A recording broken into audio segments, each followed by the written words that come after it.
اسے اپنے وزیر اعظم کا اغوا قرار دیا۔ لبنانی صدر میشالون نے اپنے وزیر اعظم کا استعفیٰ منظور کرنے سے ہی انکار کر دیا اور مطالبہ کیا کہ ریاض سعد الحریری کو فوراً رہا کرے۔ الحریری 2 ہفتے تک سعودی دارالحکومت میں رہے۔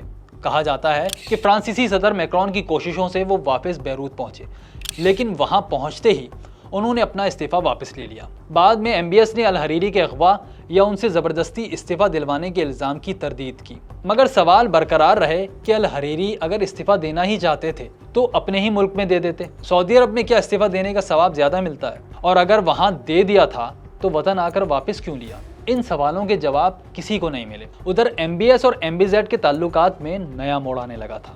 محمد بن سلمان اور محمد بن زائد ابتدا میں ایک ہی مقصد کے لیے ساتھ تھے، اصلاحات اور خطے میں طاقت کا توازن اپنے حق میں کرنا۔ MBZ نے نہ صرف MBS کی رہنمائی کی بلکہ انہیں اقتدار کے گر بھی سکھائے۔ دونوں کا رشتہ استاد اور شاگرد جیسا تھا، لیکن جیسے ہی محمد بن سلمان نے سعودی عرب میں اپنی پوزیشن مضبوط کر لی، انہیں سہارے کی ضرورت نہیں رہی۔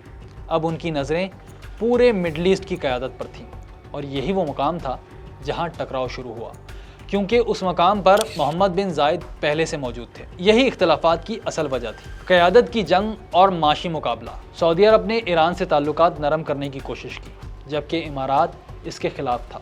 محمد بن سلمان نے نئی ایئر لائن اور بڑے لاجسٹک منصوبوں کے ذریعے دبئی اور ابوظہبی کی برتری کو چیلنج کیا اور عالمی کمپنیوں کو مجبور کیا کہ وہ اپنے علاقائی ہیڈ کوارٹرز ریاض منتقل کریں۔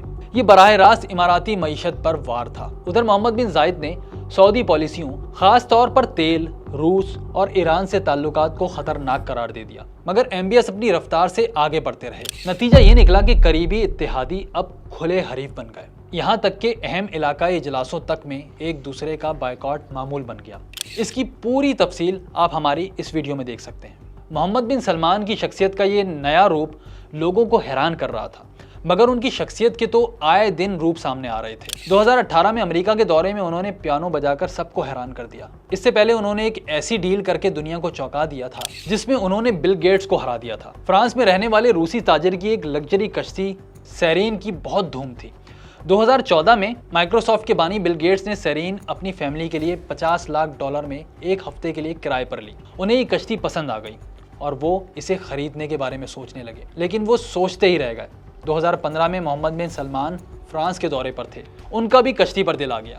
انہوں نے بغیر کسی لمبی چوڑی ڈیلنگ کے فوراً سیرین کے مالک شیفلر کو $50 کروڑ کی آفر کی، پھر ایک ہی ٹرانزیکشن کے ذریعے پوری رقم انہیں بھیج دی اور چند گھنٹوں کے اندر وہ اس کشتی کے مالک بن گئے۔ نومبر 2017 میں محمد بن سلمان نے عالمی شہرت یافتہ مصور ڈیونچی کی ایک مشہور پینٹنگ $45 کروڑ میں خریدی۔ اتنی مہنگی پینٹنگ خریدنے پر تنقید سے بچنے کے لیے انہوں نے وعدہ کیا کہ وہ اسے ابوظہبی کے میوزیم میں عطیہ کر دیں گے، لیکن ایسا نہیں ہوا۔ کچھ دنوں بعد یہی پینٹنگ اسی لگژری یارڈ سیرین میں لگی ہوئی تھی۔ نومبر 2017 میں دنیا اس وقت دنگ رہ گئی جب ریاض کا پرتعیش ترین ہوٹل رٹز کارلٹن اچانک ایک جیل میں تبدیل کر دیا گیا۔ محمد بن سلمان کے حکم پر شروع ہونے والی کرپشن مخالف مہم کے تحت سینکڑوں شہزادوں، ارب پتی تاجروں اور سابق وزراء کو حراست میں لے لیا گیا۔ ان میں مشہور زمانہ بزنس ٹائکون شہزادہ الولید بن طلال بھی شامل تھے۔ Saudi Arabia detaining top officials in a sweeping corruption probe. ناقدین نے اسے اقتدار پر قبضے کی کوشش قرار دیا، جبکہ MBS کا کہنا تھا کہ ہمارا ملک کرپشن کے کینسر میں مبتلا تھا۔ ہم تب تک ترقی نہیں کر سکتے جب تک اس کینسر کو جڑ سے اکھاڑ نہ دیا جائے۔ اس مہم کے نتیجے میں حکومت نے تقریباً $100 ارب سے زائد کی رقم اور اثاثے ریکور کیے۔ اس اقدام نے عام سعودی نوجوانوں میں انہیں بے پناہ مقبول بنا دیا، کیونکہ پہلی بار قانون سے بالا تر سمجھے جانے والوں کے گردن پر ہاتھ ڈالا گیا تھا۔ محمد بن سلمان نے اقتدار پر گرفت مضبوط کرنے کے بعد فوج اور سیکیورٹی اداروں میں بڑی تبدیلیاں کی اور اہم عہدوں پر اپنے قابل اعتماد افراد تعینات کیے۔ ساتھ ہی میڈیا پر ریاستی کنٹرول پہلے سے زیادہ سخت ہو گیا اور ملک میں سینسرشپ عام ہو گئی، جس کی خلاف ورزی پر سخت نتائج سامنے آتے۔ جمال خاشقجی کا کیس بھی اسی دوران سامنے آیا تھا۔ انہوں نے عالمی میڈیا میں محمد بن سلمان پر تنقید کی تھی۔ سوشل میڈیا پر کنٹرول بھی مزید سخت کر دیا گیا۔ 2017 کے قوانین کے تحت حکومت کی آن لائن مخالفت کو ریاست مخالف سرگرمیاں سمجھا جانے لگا اور ڈیجیٹل نگرانی کے نظام کو مزید مضبوط کیا گیا۔ ڈونلڈ ٹرمپ کے دور میں سعودی تعلقات نسبتاً مضبوط رہے، جبکہ بعد میں جو بائیڈن نے ابتدا میں جمال خاشقجی کے معاملے پر سخت موقف اپنایا، مگر عملی طور پر تعلقات مکمل طور پر نہیں بگڑے۔ دسمبر 2019 میں سعودی عدالت نے خاشقجی کے قتل کے الزام میں 5 افراد کو سزائے موت اور 3 کو 24 سال کی سزا سنائی تھی، لیکن حیرت انگیز طور پر 20 مئی 2020 کو خاشقجی کے بیٹے صالح خاشقجی نے اپنے والد کے قاتلوں کو معاف کر دیا۔ یوں قصہ ہی ختم ہو گیا۔ جمال خاشقجی کے علاوہ محمد بن سلمان کا نام ایک اور بڑے اسکینڈل کی وجہ سے دنیا بھر میں نمایاں ہوا تھا۔ یہ اسکینڈل تھا دنیا کے اس وقت کے سب سے امیر شخص جیف بیزوس کا موبائل ہیک کرنے اور ان کے طلاق کروانے کا۔ جیف بیزوس کے موبائل ہیکنگ کا واقعہ مئی 2018 میں اس وقت شروع ہوا جب محمد بن سلمان نے دورہ امریکہ میں بیزوس سے ملاقات کی۔ دونوں نے ایک دوسرے کو اپنے ذاتی موبائل نمبر دیے۔ پھر مئی 2018 میں محمد بن سلمان کے ذاتی واٹس ایپ نمبر سے بیزوس کو ایک بظاہر عام سی ویڈیو فائل بھیجی گئی، جس کے متعلق بعد میں ماہرین نے دعویٰ کیا کہ اس میں جاسوسی سافٹ ویئر موجود تھا۔ اس میل ویئر نے بیزوس کے فون سے خفیہ طور پر ڈیٹا نکالنا شروع کر دیا۔ یہ تنازع اس وقت شدت اختیار کر گیا جب 2019 میں امریکی جریدے نیشنل انکوائرر نے بیزوس کو نجی تصاویر اور پیغامات شائع کرنے کی دھمکی دی، جس پر بیزوس کی سیکیورٹی ٹیم نے الزام لگایا کہ یہ معلومات سعودی ہیکنگ کے ذریعے حاصل کی گئی تھی تاکہ جمال خاشقجی کے قتل کے حوالے سے واشنگٹن پوسٹ کی کوریج پر اثر انداز ہوا جا سکے۔ پھر امریکی جریدے نیشنل انکوائرر نے بیزوس کے اپنی دوست لورین سانچیز کے ساتھ نجی پیغامات اور تصاویر منظر عام پر لا کر ان کی 25 سالہ ازدواجی زندگی میں دراریں ڈال دی۔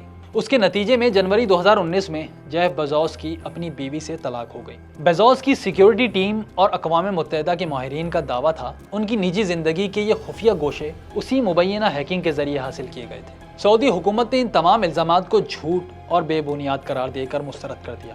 یوں یہ واقعہ آج بھی جدید دور کی سب سے بڑی ہائی پروفائل ڈیجیٹل جاسوسی کے تنازع کے طور پر ریکارڈ میں موجود ہے۔ محمد بن سلمان کے 2025 میں ڈونلڈ ٹرمپ کی واپسی کے بعد امریکہ کے ساتھ تعلقات دوبارہ مضبوط ہو گئے۔ مئی میں امریکی صدر ٹرمپ نے سعودی عرب کا دورہ کیا، جہاں ان کا ایسا استقبال کیا گیا جیسا آج تک کسی کا نہیں کیا گیا تھا۔ اس موقع پر سعودی عرب نے امریکہ میں $600 ارب کی سرمایہ کاری کا اعلان کیا، جبکہ نومبر میں وائٹ ہاؤس میں دونوں ممالک میں اسٹریٹجک دفاعی معاہدے پر دستخط کیے، جس کے تحت امریکہ سے جدید جنگی ساز و سامان کی فراہمی طے پائی۔